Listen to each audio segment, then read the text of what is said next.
So guys, look, there's many narratives out there regarding Islam, many false narratives, and one of the things that's pushed these days is you have science on one side, which is this amazing method which is leading to so much progress and amazing discoveries, and you have Islam on the other side, which they say is regressive and backwards and anti-science and tells you not to engage in science and so on and so forth. This is a false narrative. The reality is when you study the Qur'an, you look into the Qur'an, what you see is that the Qur'an encourages you to get involved in science, observe the physical world around you, study the world. Why? Because it inevitably would lead you to the worship of God. It'll inevitably lead you to God. And I really want to clarify this today by sharing two very powerful verses from the Qur'an, which are found in the 16th chapter, I believe, verses 78 and 79.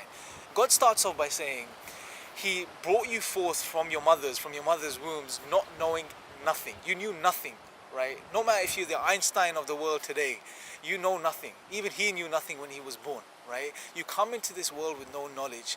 And then God says that He made for you, He gave you, He developed for you your senses. He says He gave you hearing and He gave you sight, alluding to the senses that we use to look at the world around us and understand and study the world around us. And then God says that He gave us hearts and minds. And the Arabic word used here encompasses all of the human faculties of reasoning.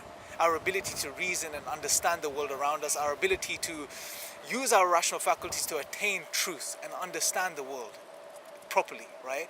And what's interesting is that God in this verse, so far, He's pointed out two things. He has pointed us towards our senses, hearing and sight namely, and He's also pointing us towards, or is making us or reminding us of our rational faculties, our ability to reason and to understand the world around us.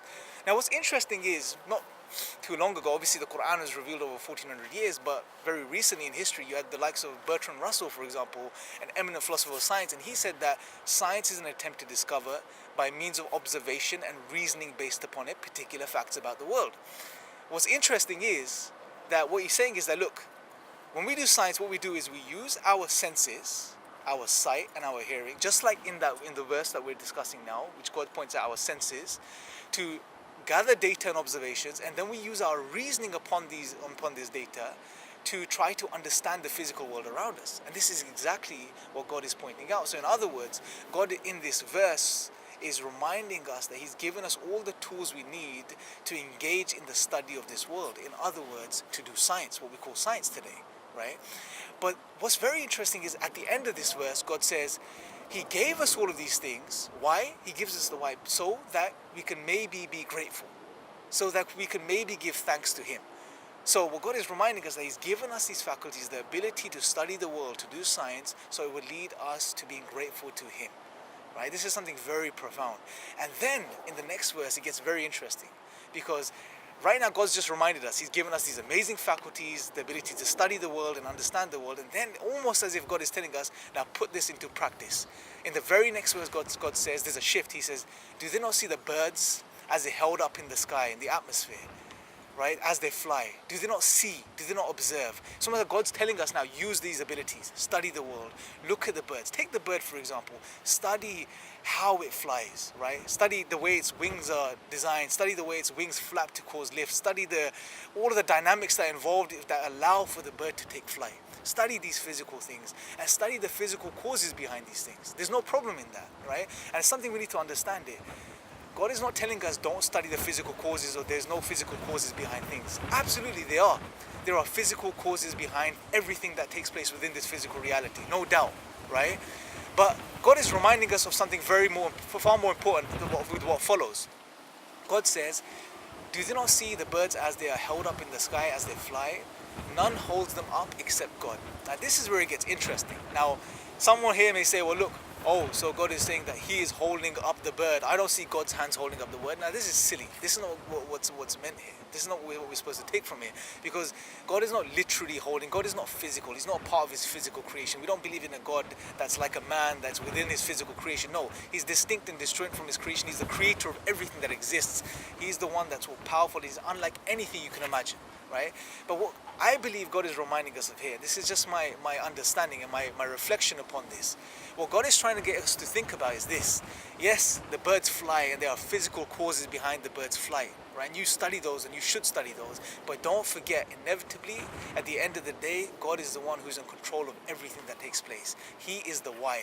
So study the how, look at the how, and that's what science can do. It can tell us the how. When we study the world around us, we can study the how, but it can never tell us the why. And just because it can't tell us the why, it doesn't mean there's no why. The why is God, the creator that's behind everything, the one that's in control of everything. As we say in our tradition, there is no power, there is no might except the power of God, right? He is the one that allows for everything to unfold and take place, and he is the one that's sustaining everything. And this is what we need to appreciate here, right?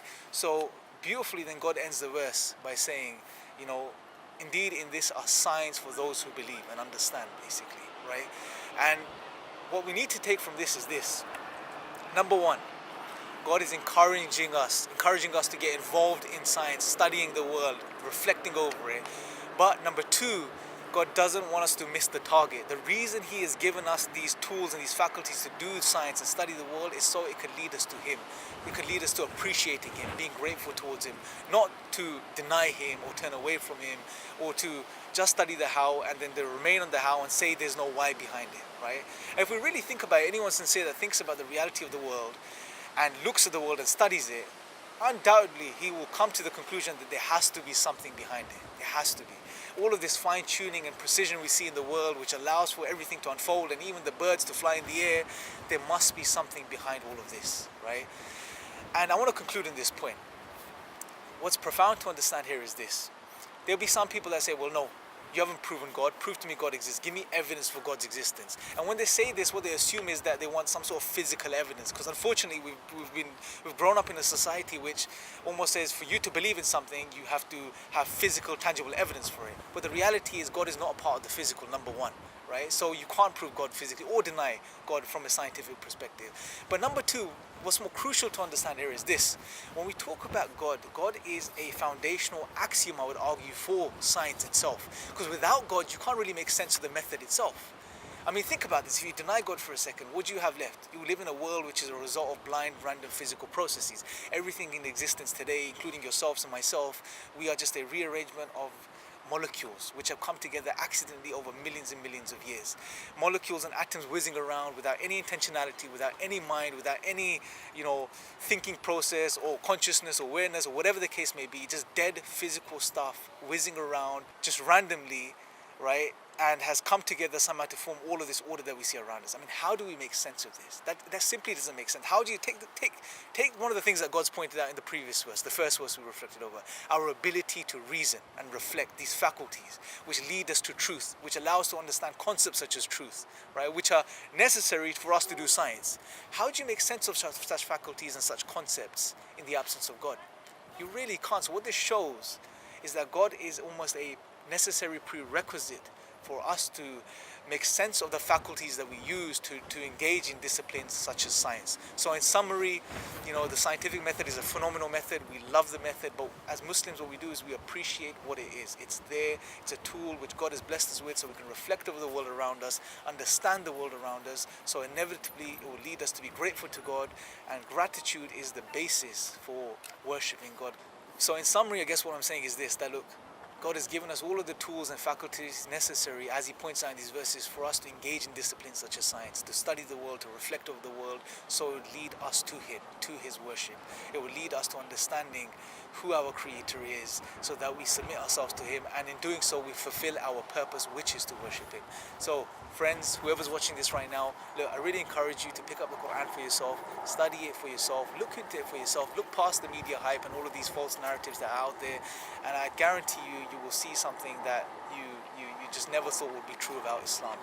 Thank you guys for watching. Until next time, may the peace and blessings of God be upon you all.